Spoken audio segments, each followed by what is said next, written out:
evening. Welcome to Healthy Moments number 26, Life as a Mirror.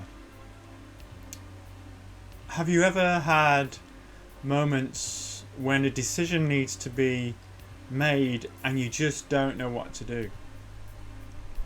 In fact, the not knowing can really weigh heavy upon a person, especially if the decision is significant and is delayed.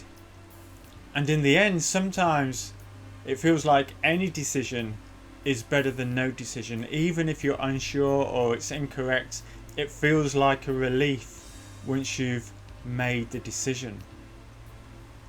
There are many times in life when we long for clarity, to see things, situations better than we do.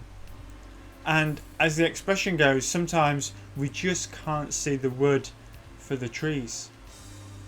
Paul wrote this: "For now we see in a mirror dimly, but then face to face. Now I know in part, then I shall know fully, even as I have been fully known." Ancient mirrors were made from polished metal like bronze, and thus one's reflection was even more dim than our modern mirrors.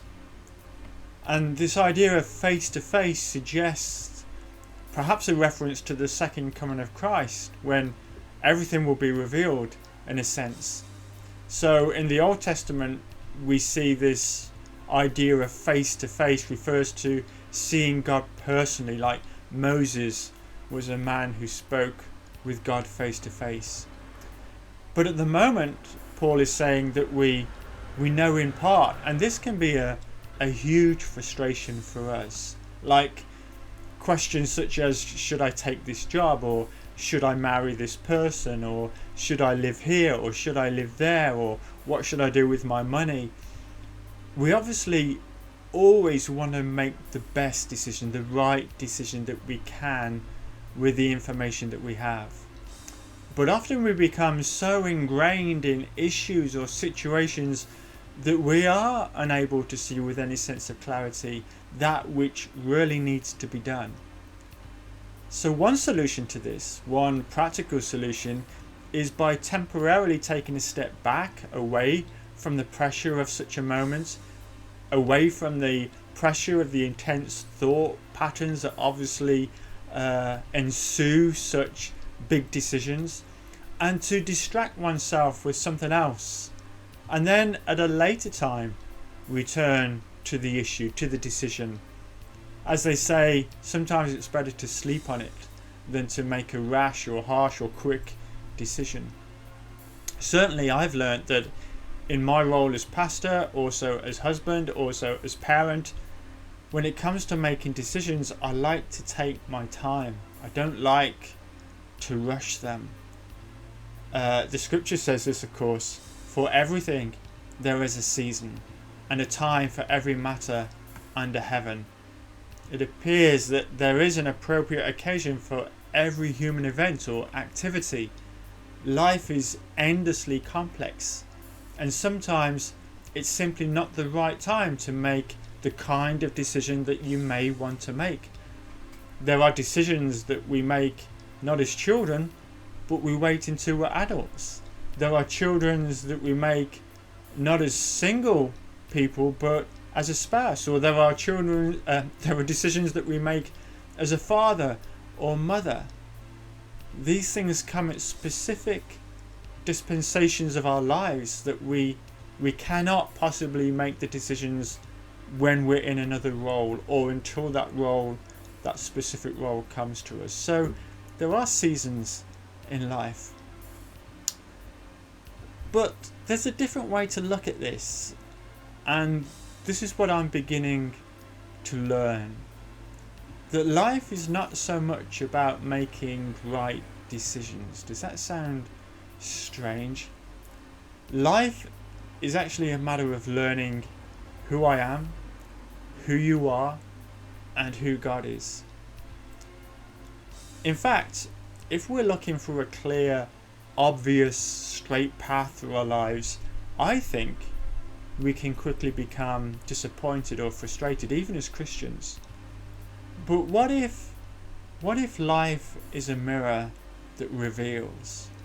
What if in every response, reaction, thought, emotion, word, attitude that I emit, that in those there's a glimpse of the real me, the inner me, and life itself? If I speak honestly with you, I am one who struggles through life. I struggle with disappointment of myself and others. I struggle with misplaced expectation. I struggle with negative thinking or seasons of depression. I struggle with God's purpose not being the same as mine or as I'd hoped. I struggle sometimes to find my place within the plan of God, not ever being quite certain of where I am or where He is. But in reality, I'm beginning to realize that this is the stuff of life, and this is the stuff that a lot of people struggle with. And so this is why I preached the scriptures with such passion and conviction, is because I believe that we all need an overarching narrative in which our smaller stories, small but significant stories, fit into. In a sense, as God reveals Himself through Scripture, the Scriptures invite us to trust in their inherent truth, as though the author has already been into our future and knows what's best for us. So Jesus is able to say things like this: I am the Alpha and Omega, the first and the last, the beginning and the end. Alpha and Omega being the first and last letters of the Greek alphabet. It's an expression of how Christ stands beyond the universe, beyond its beginning and its end, as sovereign creator. And so the prophet Isaiah announces, behold, the former things have come to pass, and new things I now declare. Before they spring forth, I tell you of them. God deliberately draws attention to the seemingly impossible predictions He is making, citing His previous prophecies as evidence of His credibility. There's a technical word for this ability of God to know all things. It's called omniscience.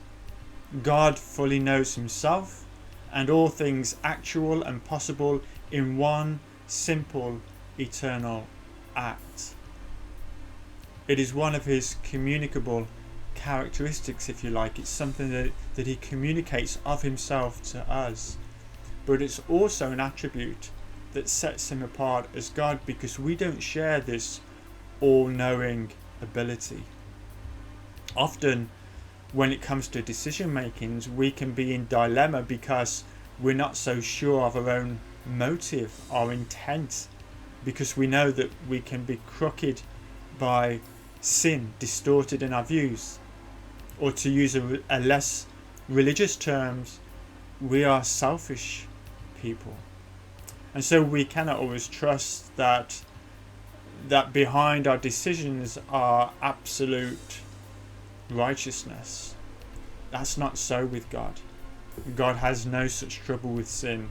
As Deuteronomy puts it, He is the rock. His work is perfect. For all His ways are justice, a God of faithfulness, and without iniquity, just and upright is He.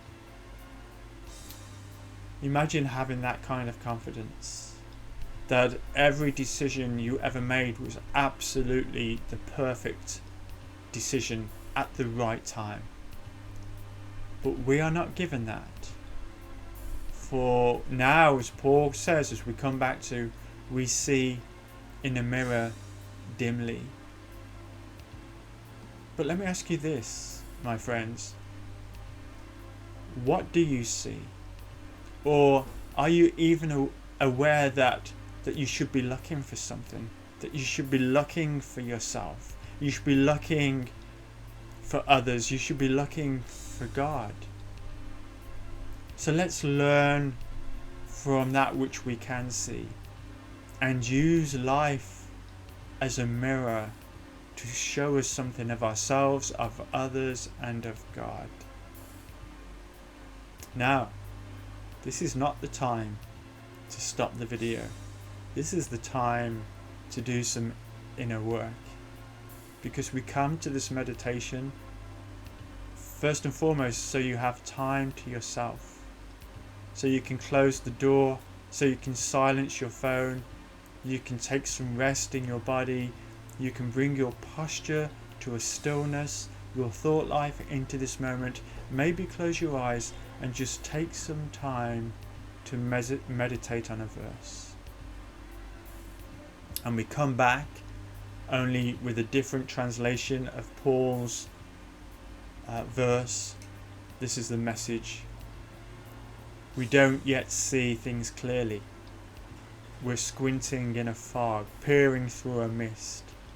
But it won't be long before the weather clears and the sun shines bright. We'll see it all then, see it all as clearly as God sees us, knowing Him directly just as He knows us. So let's take some moments to think through these verses. We don't yet see things clearly. What decisions are you needing to make, if any, right now? And is it the right time to make those decisions? For example, could you delay and allow more time to pass, and maybe something else will come to you? Maybe some more knowledge, maybe a different view of the situation, maybe a different perspective. Maybe God will speak. And maybe it's a time to exercise that fruit of patience, patiently waiting, that we're told in Scripture many times that we need to do. So take some time now to patiently wait upon God, and just to give Him back any decisions that you may need to make right now.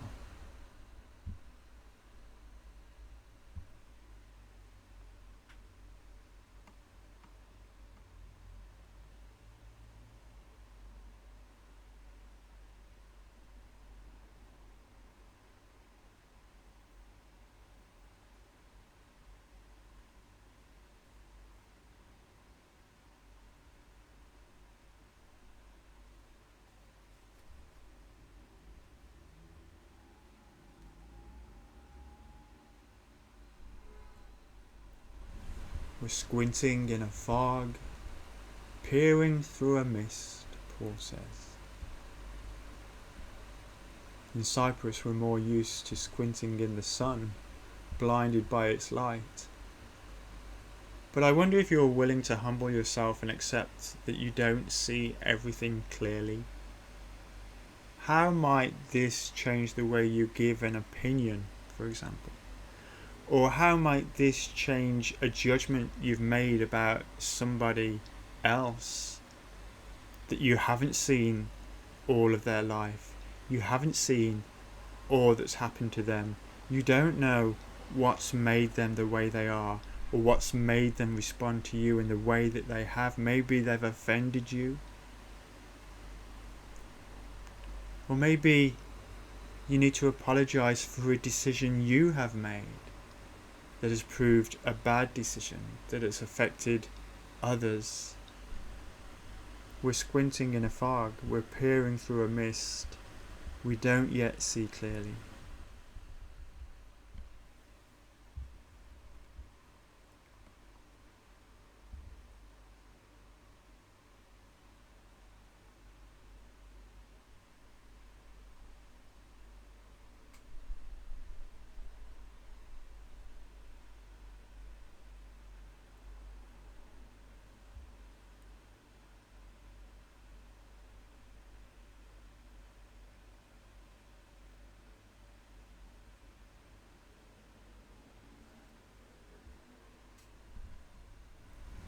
But it won't be long before the weather clears and the sun shines bright. Take heart, my friends.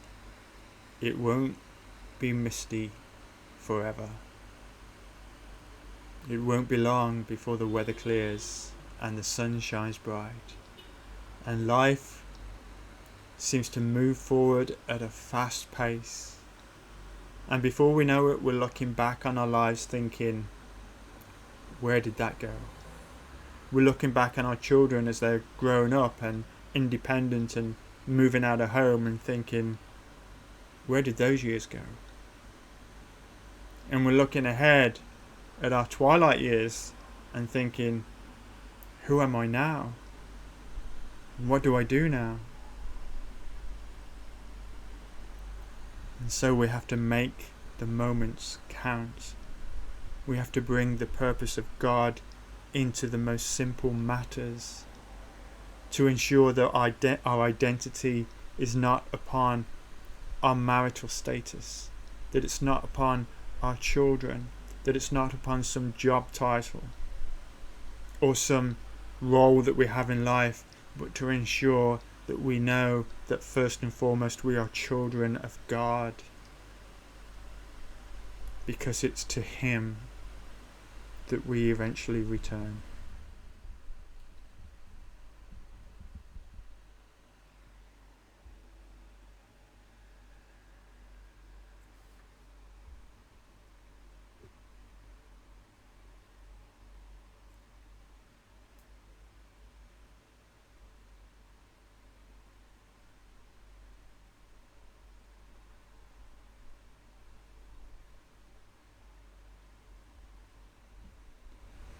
And finally, we'll see it all then.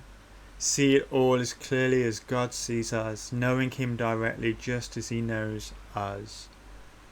I'm not sure theologically that it would be correct to say that we will know everything, for surely only God can know everything.